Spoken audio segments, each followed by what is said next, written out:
बिस्मिल्लाहिर्रहमानिर्रहीम। अस्सलाम वालेकुम नाज़रीन, कैसे हैं आप? उम्मीद है कि सब खैरियत से होंगे। Welcome to my channel daily ज़िंदगी। अगर आप चैनल पर नए हैं तो चैनल को सब्सक्राइब ज़रूर कीजिएगा और आज की वीडियो अच्छी लगे तो थम्स अप दीजिएगा, साथ ही बेल आइकन को प्रेस कीजिएगा।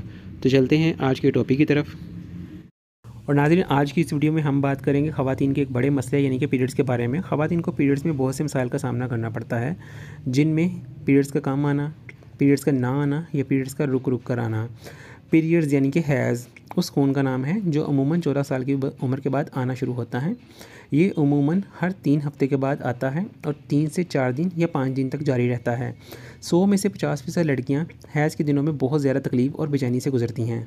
पीरियड्स का हर महीने आना खातून के सेहतमंद होने की निशानी है। इससे खौफजदा या परेशान होने की बिल्कुल भी ज़रूरत नहीं। पीरियड्स के दौरान औरतों को बहुत से मसाइल का सामना करना पड़ता है। आइए जानते हैं कि वो कौन सी वजूहत है जिनकी वजह से औरतों को मेंसेस कम आते हैं या आते ही नहीं। तो इसमें सबसे पहली वजह है खून की कमी। औरत में किसी भी वजह से खून की कमी का होना एक बड़ी वजह है मेंसेस के ना आने की। दूसरी वजह है औरतों में अक्सर तिल्ली का बढ़ जाना। तीसरी वजह है बच्चेदानी में सोजश और चौथी वजह है सर्दी का लग जाना या फिर बारिश में नहाना। ये अहम वजूहत हैं मेंसेस के डिस्टर्ब होने की। पीरियड्स के डिस्टर्ब होने की जो अलामत ख़वातीन में ज़ाहिर होती हैं, उनमें सबसे पहले है औरत का रंग फीका पड़ जाता है और उनको नींद नहीं आती, चेहरा बेरौनक होने लग जाता है, सुस्ती और थकावट हर वक्त महसूस होती है। हमारे घरों में भी बहुत सी ख़वातीन और लड़कियां इस मसले का शिकार रहती हैं और वो किसी को कुछ बताती नहीं क्योंकि शर्म आड़े आ जाती है। लेकिन आपके लिए आज की वीडियो में जो नुस्खा बताया जाएगा वो बहुत ही आसान होगा और वो ऐसे अज्जा पर मुश्तमिल होगा जो घर में आसानी के साथ मौजूद होते हैं।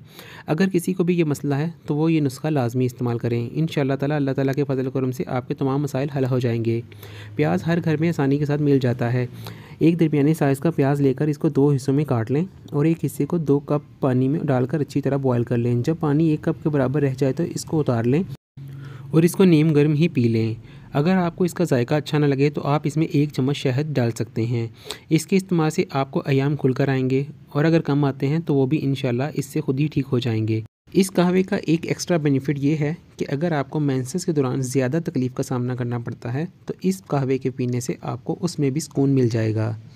आज की वीडियो बस यहीं तक थी। अगर वीडियो अच्छी लगे तो लाइक ज़रूर कीजिएगा और दोबारा अपनी सेहत के मतलब किसी भी इंफॉर्मेटिव वीडियो के लिए हमारे चैनल को विज़िट कीजिएगा। अल्लाह हाफिज़।